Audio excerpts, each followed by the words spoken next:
આજે અષ્ટમ દિવસ આપણી કથાનો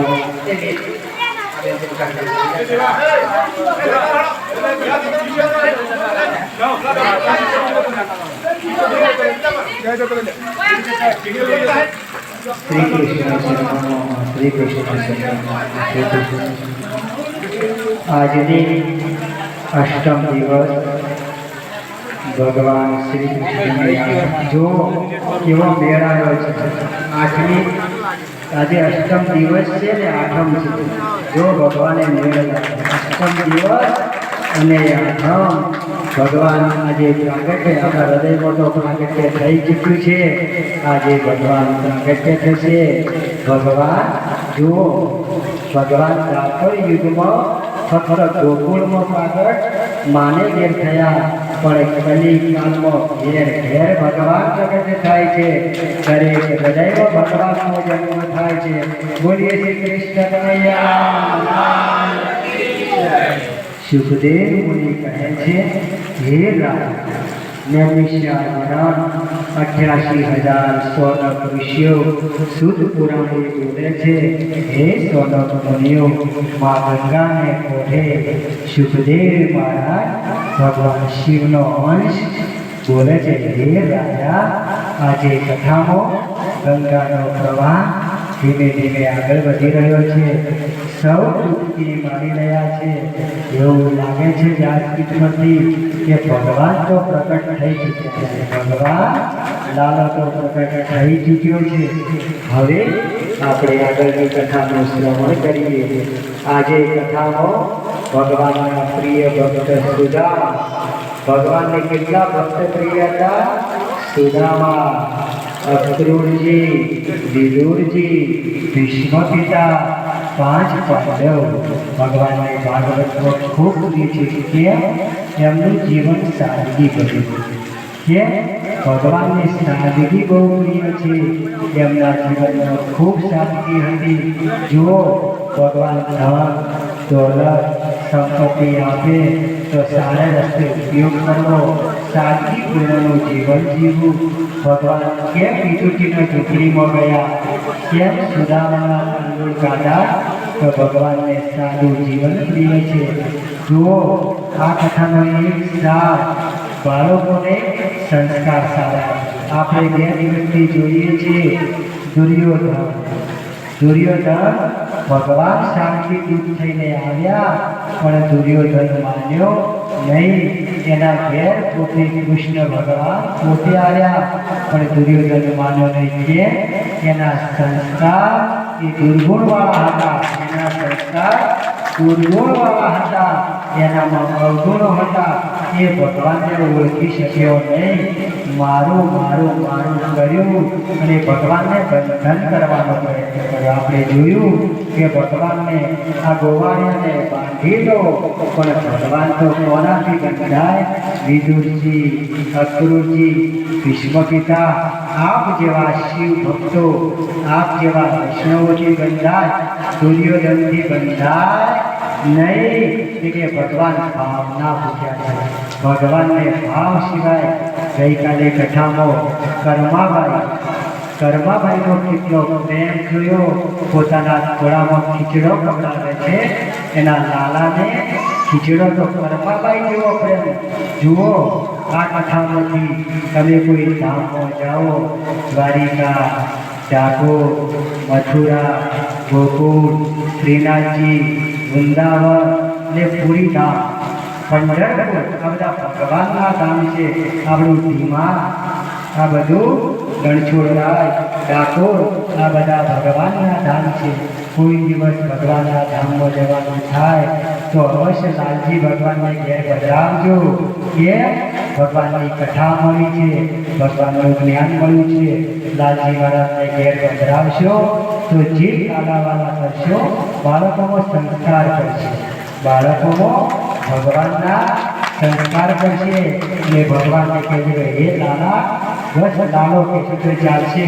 તમે જે જમશો એ આપશો તો લાલાને એટલે તો ભાવ જોઈએ છે કે લાલા હું તારી કથામાં 9 દિવસ પલોઠી વાળી છે લાલા 9 દિવસ પલોટી જુઓ આ સત્તા કથા હતી પણ મહાદેવજીનો સૌનો ભાવ થયો કે 9 દિવસ થઈ ગયા આ સૌનો ભાવ છે જો પરીક્ષિતને 7 દિવસ મળ્યા કેટલા દિવસ 8મો દિવસ આપણને 9 દિવસ મળ્યા કેટલા મળ્યા 9 દિવસ આ પશુપતિનાથ મહાદેવની કૃપા છે હવે આપણે ગઈકાલે કથાનું શ્રવણ કર્યું હતું કે દુર્યોધન કોઈ વાતે માનતો નથી હવે જે ભગવાન શ્રી કૃષ્ણ છે દ્વારિકા આવી અને પાંડવોને કહે છે એ પાંડવ દુર્યોધન માત્ર 60ની અણી જેટલી જમીન પણ આપવા તૈયાર જો કેટલો અહંકાર છે કે 100ની અણી જેટલી ભૂમિ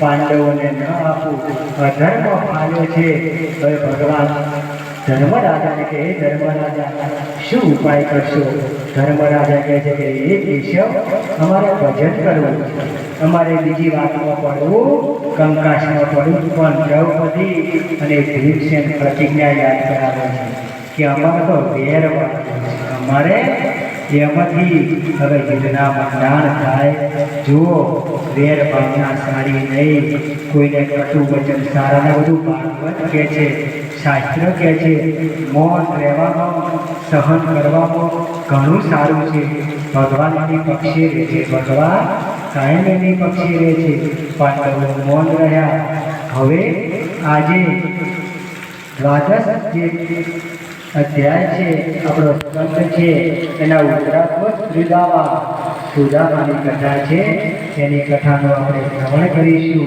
ખૂબ ધ્યાનથી કે ભગવાનનો પ્રિય ભક્ત છે જ્યારે ભગવાન ગોકુળ હતા અને ગોકુળથી મથુરા આવે છે ત્યારે મથુરામાં ઉગ્રસેનને રાજા કરે છે આ કથા છેલ્લે આવે છે કે ભગવાનનો ભક્તનું પ્રાગટ્ય છેલ્લે થાય છે હવે જ્યારે મથુરામાં ભગવાનના શિક્ષણની વ્યવસ્થા બળભદ્ર અને ભગવાનને સુખદેવ મુનિ કહે છે કે હે રાજા સાવધાન સુખદેવ મુનિ વારંવાર આ જીવને સાવધાન કરે છે જીવને સાવધાન કરે છે કે હે રાજા ભગવાનને સાંદીપની ઋષિના આશ્રમો અભ્યાસ માટે મૂકવામાં ભગવાન 12 વર્ષે ભણવા જાય છે ભગવાન બળભદ્ર સાથે સાંદીપની ઋષિના આશ્રમનો અભ્યાસ કરે છે હવે સુદામા નામનો એક ગરીબ બ્રાહ્મણ હોય છે જે ભગવાનનો મિત્ર બને છે આ સુદામા કોણ છે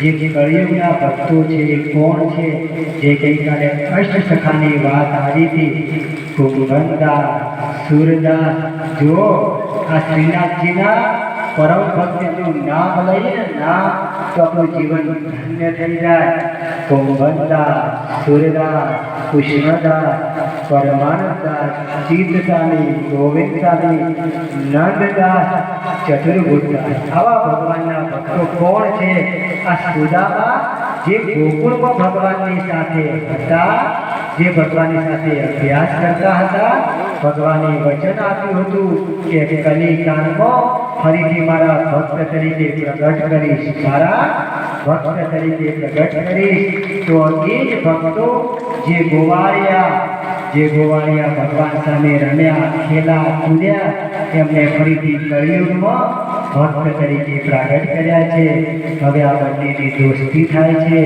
ખૂબ ભાઈબંધી થાય છે એક દિવસ લાકડા વીણવા જેમ કે ઋષિ એમને ગૌ સેવા લાકડા વીણવા બધી સેવા હોય છે સુદામા અને ભગવાન એક ઝૂંપડીમાં રહેતા હોય છે બંને લાકડા વીણવા જાય છે અને ગુરુમાં થોડું કાઠું આપે છે ચણા આપે છે ને બ્રાહ્મણે કહે છે હે બ્રાહ્મણ પુત્ર આ એક મુઠ્ઠી ચણા રાખ તને ને કૃષ્ણને ભૂખ લાગે તો ખાજો એ બાંધી દે છે અને વનમાં જાય છે લાકડો વેચતા સાંજ પડે છે સુખદેવ મુનિ કહે છે કે હવે તો આકાશમાં ઘનઘોર વાદળ છે જો આ છે હવે ભગવાન કહે છે સુદામા ઘનઘોર વાદળ આવ્યા છે મને ગોકુળની યાદ આવી છે મને મૈયાની યાદ છે કે જ્યારે વાદળ આવતા તો ભગવાનને ગોકુળની યાદ આવતી કે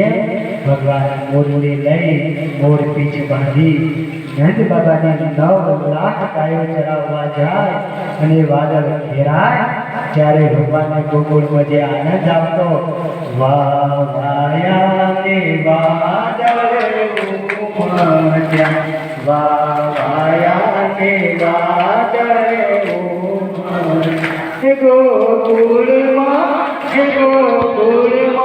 ટૌયા મોર મળવા, આવો સુધીર વર્ષામણી, તમે મળવા તે ના આવો શા માટે, તમે મળવા તે ના આવો શા માટે, તમે રંગથી મળવા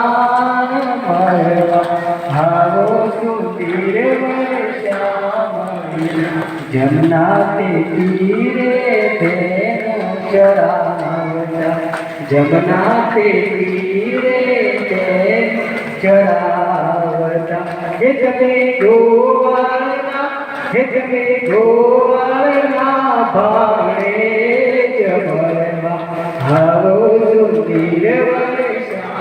આ રીતે આકાશ ઘેરાય છે, ભગવાનની આંખોમાંથી ડગ ડગ આંસુ પડે છે કે હે સુદામા, મારી મા યાદ આવી છે. આજે ફરીથી મા સાંભળી છે અને એ વખતે એક ઝાડ પર બંને વિસામ બોલે છે કે ખૂબ વરસાદ આવે છે. ચારુસણથી આવેલા સૌ શિવ ભક્તોને કેમ કે ગામમાં પણ પ્રસંગ ચાલુ છે, જો એમને ઉતાવળ હોય તો મારુતિ પક્ષીનું રૂપમાં આપણે સ્વાગત કરી અને એમને ચારુસણ પર પ્રસંગ ચાલુ છે. ખૂબ ખૂબ આભાર છે કે ચાલુ પ્રસંગમાં આવ્યા છે. ખૂબ ખૂબ મહેશભાઈ, સંજયભાઈ અહીંયા આવો, બધા અહીંયા અને પછી 15 મિનિટ કથાનું શ્રવણ કરજો. પાછા 15 મિનિટ કથાનું શ્રવણ કરી લેજો.